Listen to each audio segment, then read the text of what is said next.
नमस्कार, मैं हरीश चौहान और आप देख रहे हैं वीआईपी मैटर चैनल। दोस्तों, आज के इस डिजिटल ज़माने में अगर कोई अपराधी चाहता है कि वह पुलिस की नज़रों से भाग करके और ख़ुद को जेल जाने से या सज़ा पाने से बच सकता है, तो ऐसा असंभव है। क्योंकि आपको मालूम होगा कि आज से बहुत दिन पहले मोनिका बेदी और अबू सलेम हिंदुस्तान से भाग करके और पुर्तगाल चले गए थे, लेकिन भारत की जो पुलिस सिस्टम है वह पुर्तगाल जा करके और दोनों को पकड़ कर लाई थी और उनको सज़ा दिलवाई गई। आज की जो सच्ची कहानी है वह अंडमान निकोबार की कहानी है। अंडमान निकोबार और अपराधी हरियाणा से अपराध करके और अंडमान निकोबार में अपना पहचान छिपा करके रह रहा है, और लेकिन एक दिन हरियाणा की पुलिस आती है और उसे गिरफ्तार करके लाती है। आइए जानते हैं पूरी कहानी।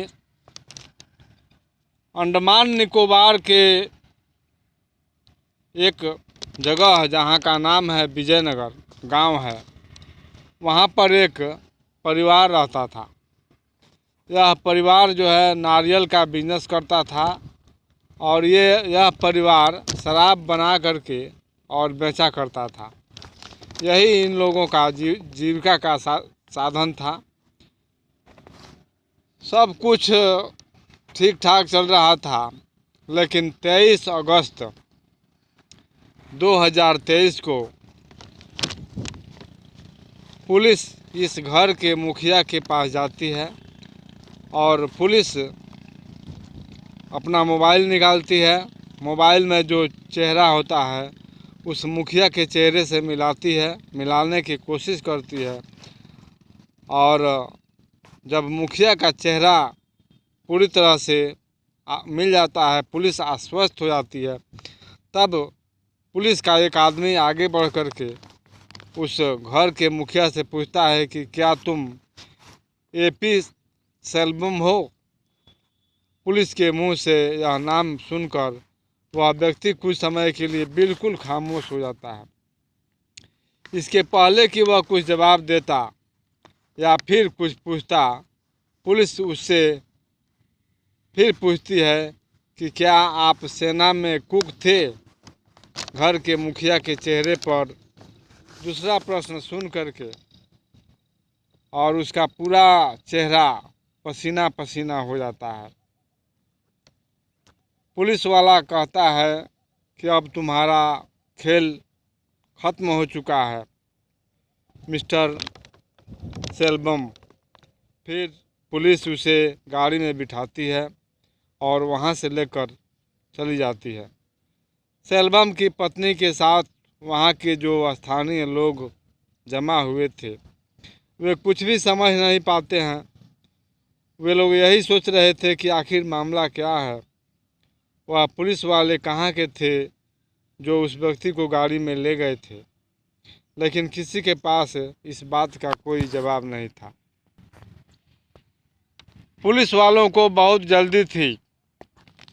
पुलिस वालों ने उस व्यक्ति से गाड़ी में ही पूछताछ करना शुरू कर दिया था, और पुलिस वालों के पूछने पर उस व्यक्ति ने जो कुछ बताया, जो कहानी बताई, वह आज से 20 साल पहले की कहानी है।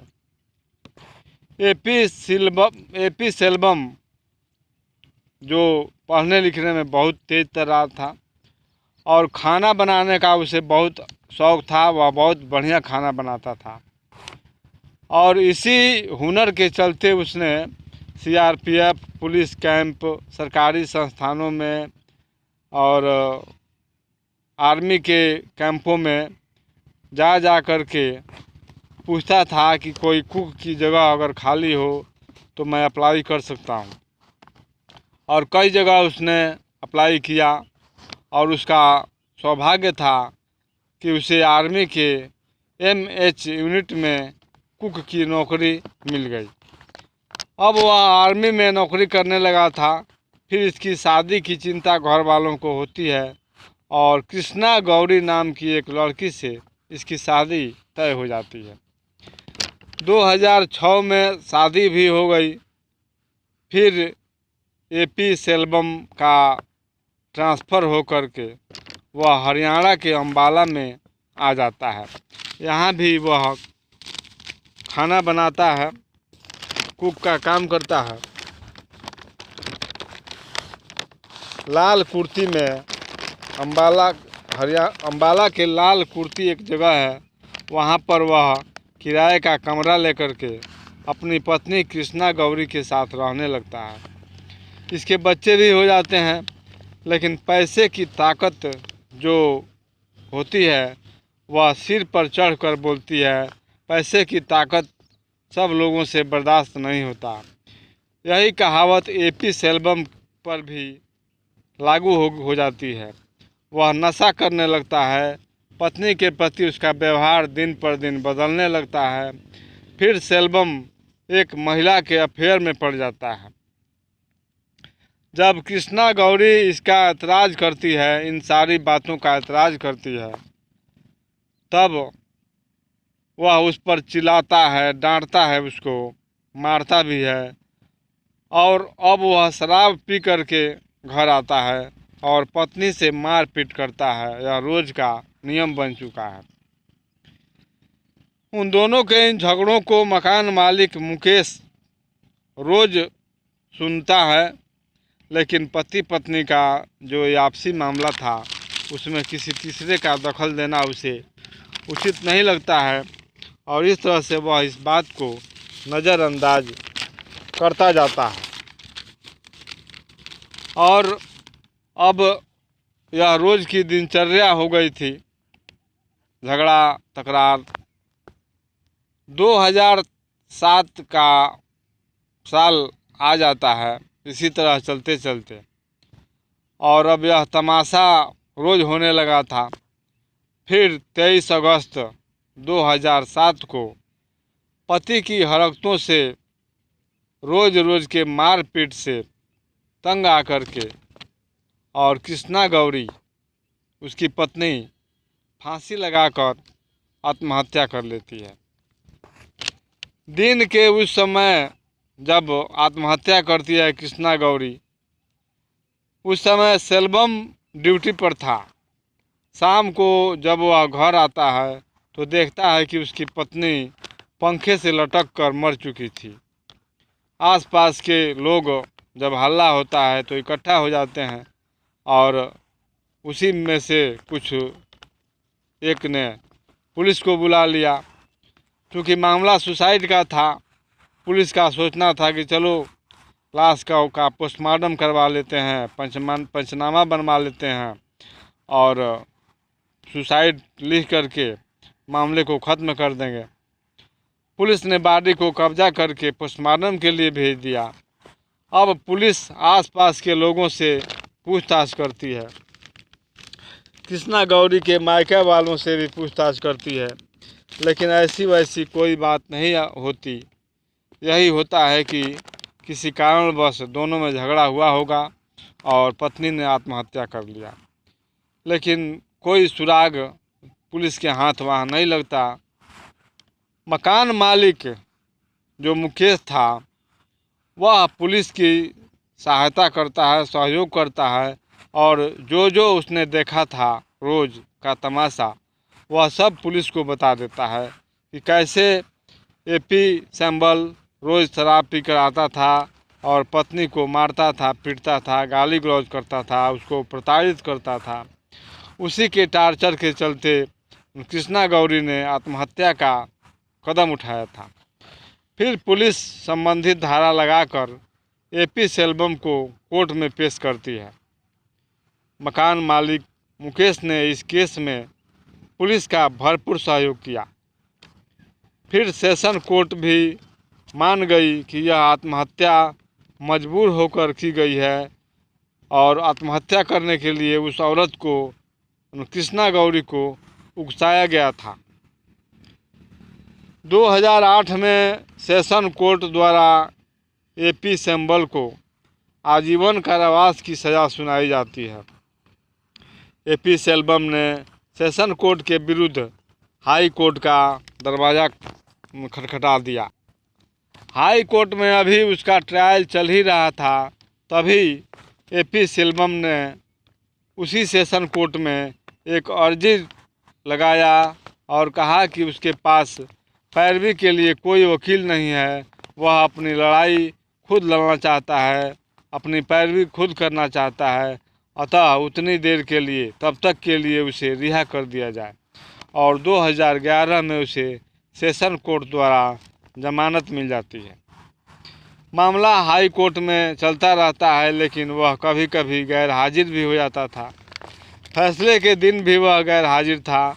हाई कोर्ट ने भी एपी सिंबल को पत्नी की आत्महत्या में उसे दोषी पाया और सेशन कोर्ट की उम्र कैद की सज़ा को बरकरार रखते हुए उम्र कैद की सज़ा सुनाती है। पुलिस उसे गिरफ्तार करने उसके घर जाती है, लेकिन वह गायब हो गया था। फिर पुलिस सतर्क हो जाती है और छानबीन करने लगती है। दोस्तों के घर, रिश्तेदारों के घर छापेमारी करती है। पुलिस को जहाँ जहाँ उसके होने की गुंजाइश थी वहाँ खोज करती है, लेकिन कहीं भी कोई सुराग, कोई पता नहीं मिलता एपी सिंबल का। फिर साल दर साल बीत रहा था। इस तरह 12 साल बीत चुका था, लेकिन सेल्वम कहीं नहीं मिला। 2023 का साल आ जाता है। 2023 में पुलिस के द्वारा एक मुहिम चलाया जाता है कि पुराने मामलों का निपटारा किया जाए, और तब इसी मुहिम के अंतर्गत एपी सिंबल की फाइल पुलिस के आगे आ जाती है। तब एक बार फिर पुलिस एपी सिंबल के पीछे हाथ धोकर पड़ जाती है। इसी छानबीन में पुलिस को पता चलता है कि एपी सिंबल की शादी भी अंडमान निकोबार में ही हुई थी, जो अम्बाला से 3500 किलोमीटर की दूरी पर है। पुलिस को पता लग जाता है कि एपी सेल्वम अंडमान निकोबार के विजयनगर गांव में 12 साल से एक गुमनामी की जिंदगी जी रहा है। फिर पुलिस एक टीम बनाती है, लेकिन इसमें पुलिस के पास काफ़ी चुनौतियां थी।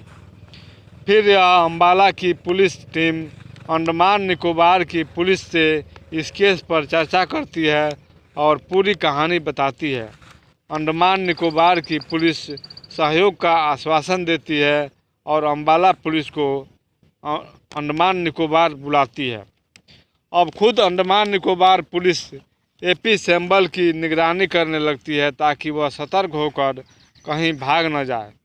फिर अम्बाला पुलिस की वह टीम अंडमान निकोबार अम्बाला से 3500 किलोमीटर दूर जाने के लिए तैयार हो जाती है। यह टीम 16 अगस्त को दिल्ली पहुंचती है। फिर 5 घंटे के हवाई यात्रा के बाद यह टीम पोर्ट ब्लेयर पहुंचती है और फिर यह टीम समुद्री जहाज़ के द्वारा 700 किलोमीटर का सफ़र तय करके कैंपवेल नामक जगह पर पहुंचती है। कैंपवेल पहुंचकर अंडमान निकोबार पुलिस से अम्बाला पुलिस की टीम मुलाकात करती है। अब अंडमान निकोबार की पुलिस इस अम्बाला की पुलिस टीम को विजयनगर गांव के बगल वाले गांव में लेकर जाती है। पुलिस वहां जाकर जब एपी सेल्वम के बारे में पूछताछ करती है, तब पुलिस को पता चलता है कि 2011 में एक एपी सेल्वम नाम का आदमी यहां आया था। उसने यहां शादी भी किया, उसके बच्चे भी हैं। इस समय वह नारियल का बिजनेस करता है और शराब का बिजनेस भी करता है। फिर पुलिस एपी सिंबल तक पहुंच जाती है, लेकिन इन बीते 12 सालों में उसके चेहरे में कुछ बदलाव आना स्वाभाविक था। पुलिस पूरी तरह आश्वस्त हो जाना चाहती थी कि यह वही एपी सिंबल है या नहीं।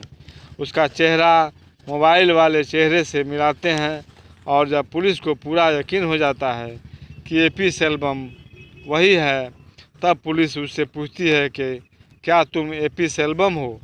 पुलिस के मुंह से अपना नाम सुनकर उसका चेहरा पसीने से तरबतर हो जाता है। पुलिस ने उसे कोर्ट में पेश कर दिया है। अब शायद एपी सिंबल कभी जेल से बाहर नहीं आ पाएगा, लेकिन अगर उसका चाल चलन व्यवहार जेल में अच्छा रहा तो उसके साथ कोर्ट नरमी बरत कर उसे कम से कम सज़ा दे सकती है।